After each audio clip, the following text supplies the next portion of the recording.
Welcome to Nourishing the Mother, an inspired conversation space between Bridget Wood and Julie Tenner on the journey of motherhood through the common thread of parenting, relationship, and sexuality as a path to consciousness. We keep our conversations honest, our experiences real, and our philosophies exploratory. We believe that in order to raise incredible humans, we first have to raise ourselves. We know that in order to rock the family, you've got to nourish the mother. If you are here, you care about paving a path of conscious and intentional motherhood, connected with yourself and your gifts, and also illuminating your children in theirs so we may raise more whole humans who can impact this world in a more humane way. If you desire to integrate your learnings practically and supportively, head on over to bridgetwood.life or julietenner.love to go deeper. And for all live-streamed pre-release podcasts and all our free content, head over to our free Facebook group, Nourishing the Mother with Bridget Wood and Julie Tenner. We are Julie Tenner and Bridget Wood, and we are so grateful you're here. Hello and welcome to Nourishing the Mother. I'm Bridget Wood. And I'm Julie Tenner. And today's podcast is When You're Green with Envy and what to do about it. It sounds so sunny, doesn't it? Well, the only reason we're giggling is because it's such a juicy, wonderful topic that a beautiful listener emailed in about and just saying like, oh my goodness, what do you do when you have a full-bodied longing for the thing that you don't have yet? And Bridgie and I both thought, what a wonderful conversation. Thank you very much, beautiful listener. Let's do a quick whisk around the fact that often whenever we're manifesting, we really need to be able to manifest from a place of abundance. You can't manifest from a place of scarcity and scarcity mindset and lack. If you're there, that's all you're manifesting is more of that. So to have the thing you want, you have to be in abundance vibes because the law of attraction will bounce back whatever you're focused on. And if what you're focused on is the lack and the not having of the thing, that's what you will get more of. Yeah. So the purpose of this mindset shift, right? Right. Mm-hmm. So the purpose of this podcast, and we're going to make this snappy, tangible, to-dos, to get you really bouncing back into abundance vibes and moving forwards. We want you to be in abundance. We recognize most people when they're manifesting end up in a place of lack and scarcity and then wonder why that thing that they want is not coming towards them. So the two things that Bridgie and I see most in our world is that we end up resenting the world and we end up in the victim story state mindset that we can't get the thing or we don't have the thing or the thing just keeps slipping further away, like a rainbow we can't reach. Yeah. So we're going to focus in on those two areas. And for more intricate details, please email us in questions or join either of our spaces at bridgetwood.life or julietenner.love. And we hope you get something really wonderful out of this podcast. We do. And this specific listener was talking about pregnancy and feeling like everybody around her was pregnant. And I really feel that viscerally because I also went through that when I had a miscarriage and then also when I experienced secondary infertility. So it just felt like the whole world was pregnant except me and they were there and I wasn't. And it was such a mind fuck to get to where we're suggesting you go. Like for me, especially when it was so easy to see the lack of that. Like, well, I'm not pregnant. I'm apparently not fertile. I'm not the very thing that I so desperately want to be. And there's no substitute for that was where my thinking would go. So I want to acknowledge the thoughts that might be like, well, how can you be in abundance of having a baby when you don't have a baby and there's clearly no baby? But when we're talking about being in an abundant state, it's about the form. It's when we're focused so much on the exact form of something, the exact package that we want the thing to be in, is when we put our blinkers on and can't see where we already have some form of that in our life. And when we look at where we have some form of it in our life, we're able to lift ourselves out of that pit of heaviness and envy and longing and victimhood, to be able to get glimmers of hope through that awareness of, oh, okay, my fertility might not be here right now, but I can see all these other places that it is.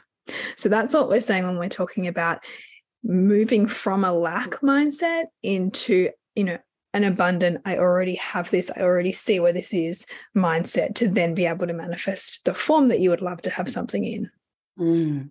Yeah, because when you are in that state of fullness, you're no longer grasping at something. The more you grasp and grab and try and cling and attach onto something, often the further away that it goes. No different to humans. You try and grasp that relationship, right? Like, if you're like, stay here, you're mine, don't leave, like, and you become repulsive. You become needy, and that actually pushes away that very thing. And it's the same with, not just with people, with anything that you're really clinging to. Yes. So we want to be able to equilibrate our emotional body in order to feel abundant, and therefore have mastery over what form we choose to see that abundance appear in our lives in. So let's begin with resenting the world, because what can happen is, as Bridgie so eloquently put it, it's so wonderful in abundance to let your desires fuel you, fuel your actions, inspire you forwards. But there can be a tipping point at which that fuel turns into engulfing you in the not enoughness, or I don't have that thing. And at that point, what can happen is that you can start resenting the world around you. Yeah. And the thing with this is, there's that saying, misery loves company. So you're going to find everyone who agrees with how hard it is and how difficult it is. And we often get lots of support in that place, right? Which is beautiful for a time, because it's so nice to feel heard and feel seen and feel a sense of empathy and connection. But we want to be mindful we don't get too much of that in that place, or we become really comfortable in that place. Truth. So where we want to focus your tip, trick, action state to shift out of being resentful to the world is 2 steps of a process. One, we're asking you to do, and Bridgie will take us a little bit further into it in a moment, is where is it already? And this, where is the thing already? And the step 2 to that, I would add into that, is, what does having that thing mean? What does it mean to you? And therefore, where is that meaning? Where is that already in your life? Which often can be different to where is that exact thing.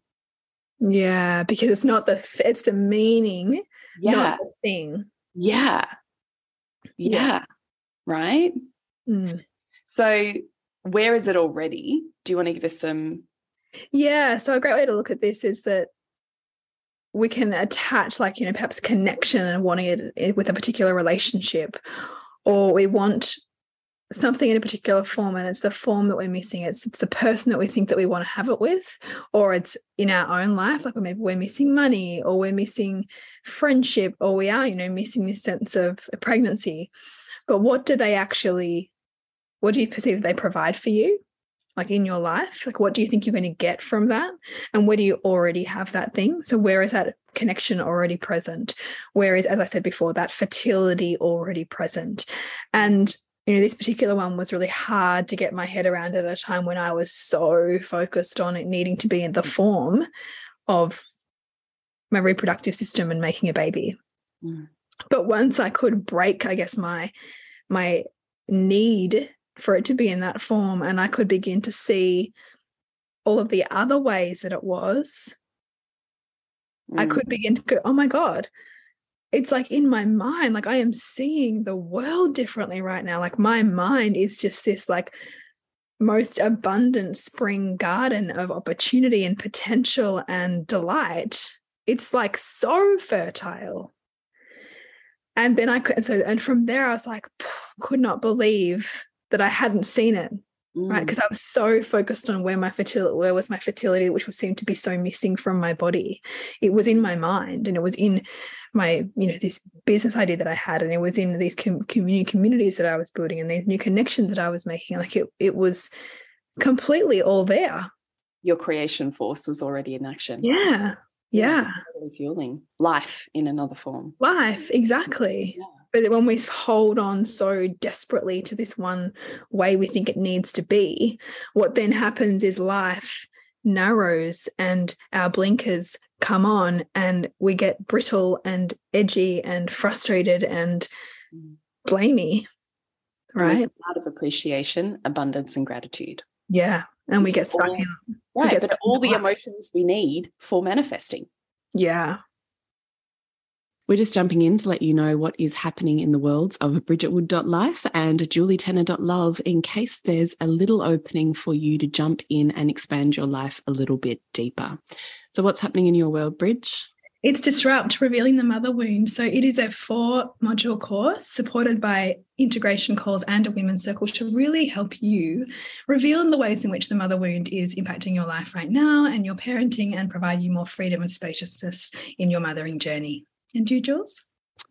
Is Queen School. So Queen School is now an online course with 4 full modules that you are self-paced and work your way through, combined with 12 months of really stretching that out as I help you really integrate, embody, and move through the blocks so that you can literally become Queen School in your life. So Queen School is all about connection, pleasure, sensuality, magnetic communication, feminine energy, and embodiment with me over now a beautifully integrated 12-month experience. So you can find out more at julietenner.love. So you and I have talked many times in different podcasts, just to give up listeners other ideas, like, okay, God, I don't have, money in my bank account. I don't have it. I would love $1 million. Can I just win the lotto? As opposed to, where already is my $1 million? Where does my $1 million already exist? Well, you and I have both said many times in this podcast, our $1 million existed in our parenting, in our family units, in our relationships, in our communities, in our health and well-being, in our fertile and, awakened minds, in our learning. Like, look for all of the areas where your $1 million exists. I can tell you, working with so many couples that struggle so hard in various forms of dysfunctional relationships, how much would you pay to have a beautiful relationships? How much would you pay? Wouldn't it be priceless? How do you even put a price on it? Right. But even if you could put a price on it, for each of us, it might be look, if my relationship was really super struggling and I knew that I could pay someone who was going to fix it and make it so super beautiful, I would easily put my house on the market and pay $750,000. Yeah. Well, there's $750,000. Where's the other quarter of your million? If you've got a thriving relationship, let's say, there's your $1 million. So just really look at where is it already directly. And then, as Bridgie took us through just then, also is, what does having $1 million mean to you? Well, if I think about having $1 million, what will that mean? What's the point of wanting $1 million? What will it mean? Well, it means I will no longer be in fight and flight. I'll be feeling really looked after and safe and secure. That's what it means to me. For every one of us, it'll mean something different. To me, it means safety and security. So where in my life do I already have safety and security? So this is why we want you to do the 2-step process to flip your perspective from resenting the world into recognizing your mass abundance, so you're free to manifest it in the form you want it. That second step is so great, because what that immediately does is you go, oh gosh, this thing that I'm attached to thinking I'm going to get from, say, the money, I can already see other areas of life where that's a natural state for me. Yeah. So I know I'm not in fight or flight in my relationship. I know I'm not in fight or flight in my parenting. So, wow, what are they worth to me? Oh, there's my abundance. Yeah. Or if someone said, sell me, let's say you could package up the feeling state that you have in your own little family unit bubble. And they said, right, I'll trade you that bubble so it can be transported onto my family. How much? How much would you charge to give up the beautiful family unit that you have? I mean, for many of us, that'll be priceless. Maybe for some of us, we could say, yeah, that would be $1 million.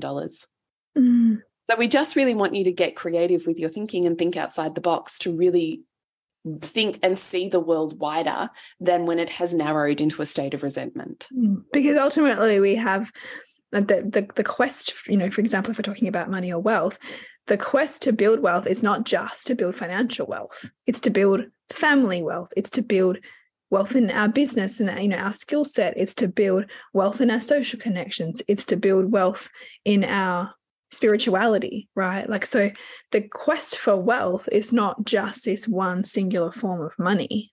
And so by asking this wider question, you then go, okay, well, what are all of the other ways that my abundance already exists, but that perhaps I don't value because it comes so naturally, or I don't value because I've empowered that and it's less exciting now. Yes. So step number 2 we want to whiz you through here was when you find yourself in the victim state or the victim story, when you don't feel like you have power to change your experience. So what Bridgie and I kind of talked around, and we'll hash out a little bit here, was it's normal for all of us to go through phases of resentment, phases of victimhood. That's part of being human. Yeah. It is only a problem when it becomes a chronic, long-term state of being. Yeah. So it becomes part of your personality. Right, negative Nancy, yeah. Or whatever, whatever becomes a dominant way of being for you has become chronic. Yes. So we just want to whiz through a little bit. If you find yourself chronically in the victim state, then what can we do here? And Bridgie and I also and Bridgie, you take it away, but we were having a conversation before we hit record that we're talking about seasons of life which are outside of vulnerable stages of life. Yes. Yeah. So we're not talking about necessarily when you are subject to significant systemic barriers, maybe to your empowerment. So that might be for some women who find themselves unsupported and pregnant and in a job loss, and they're now having to be basically invisible to many of the systems that govern our world. And therefore, that is a really disempowering time in which you're going to need a lot of external support, and you don't get to go that alone. Versus other times where we can end up falling prey to being a victim because of the comparison to everybody else who has something that I don't have. Yes. And the continued reinforcement of that identity. And that's what we're talking about here. Yes. So what we'd love you to do if you find yourself here is a couple of things. Firstly, we want you to get curious about your own state and way that you're viewing yourself and your situation, and begin to ask, okay, if I am here, I am bogged in this way of seeing, viewing myself, the world, my circumstances, and we are pleasure-seeking, pain-avoiding creatures at our core, then on some level, I am getting more pleasure than pain here. So what are the benefits that I'm getting out of maintaining this victim state? So whose connection do I get when I'm here? Who is close to me that I like having close to me when I'm in this state? What do I not have to do that I don't want to do when I'm in this state? What kind of growth do I get to avoid by being in this state? What difficult conversations am I not able to have because I'm here? Because there'll be often a subconscious or unconscious kind of motive for us staying where we are. Yes. And there's no shame or judgment in that. It's simply just, this is human behavior. We get benefits from the things that we would say are shit or that we don't want. Yeah. Just get curious about your own humanity. Yeah. So we want you to start to get yourself back into an abundance state and back to being empowered. If you're in the victimhood, you have handed away your power. And the place from manifesting is when you realize you are the power. So you want to, when you're in the victim state, reorient and do what you can to come back to power. This is one way of doing that, of going, wow, look how powerful I am. I'm actually manifesting everything I want. Just it's in a form actually that I've grown tired of and I want to change the form. Yeah. So see all of the benefits you're getting from the victim story, the victim state, because they're beautiful, they're needs. Yeah. They're all your needs getting met through a particular vehicle. Yeah. It's fine to change the vehicle, but you need to make sure that you're going to get those needs met in other more conscious ways. We can have constructive and destructive ways of getting our needs met. This is just simply an unconscious one you've yet to be aware of that maybe is more destructive in your life than constructive at this point in time. And so a great example can even be, I want my relationship to be better or to be deeper or to be more connected. But actually you're noticing that all the conversations that you'd like to be having with your partner, you're really enjoying having the intimacy with your friends instead. Or you're really enjoying having the sympathy from your mother about how hard your relationship is. And so if your relationship was to get better and you no longer had that reason to complain, then what does that mean for the relationship dynamic you currently have with your mother or with your friends? Like, what are you choosing? It's a great question, right? Like, second to what are the benefits is what would I have to give up if I had the thing I want? Yeah. And then am I afraid to lose that in order to have the thing I want? Because at the moment I can't see any other way for those relationships to exist if it's not like this. Yes, exactly. So we would love for you to continue down that thought process and get curious about yourself. And then step 2, and Bridgie's so marvelous at speaking about this, is stop making it about you.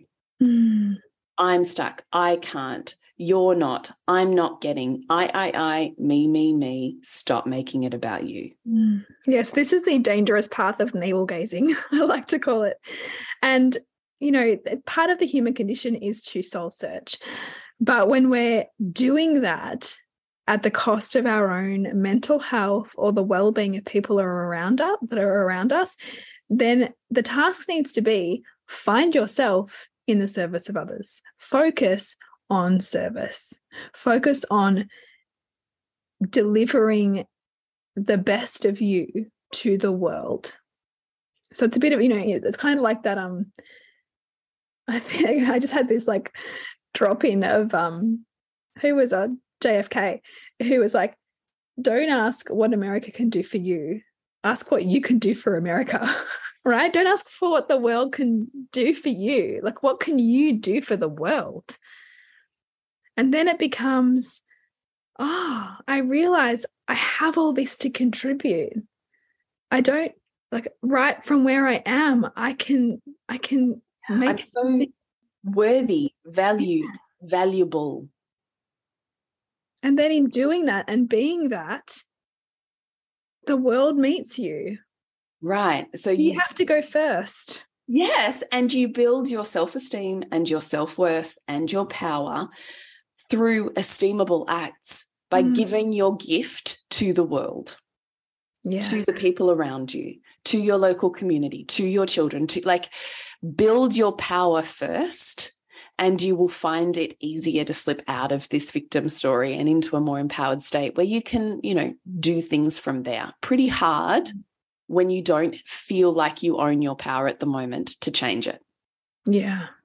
So that's why the first step is to, to look at your abundance, look at where it already is. And from there, that naturally feels more expansive. Yes. So we would love to hear how you go with those steps. We would love to hear how that experience is for you. We would love to hear if you need something a little bit extra.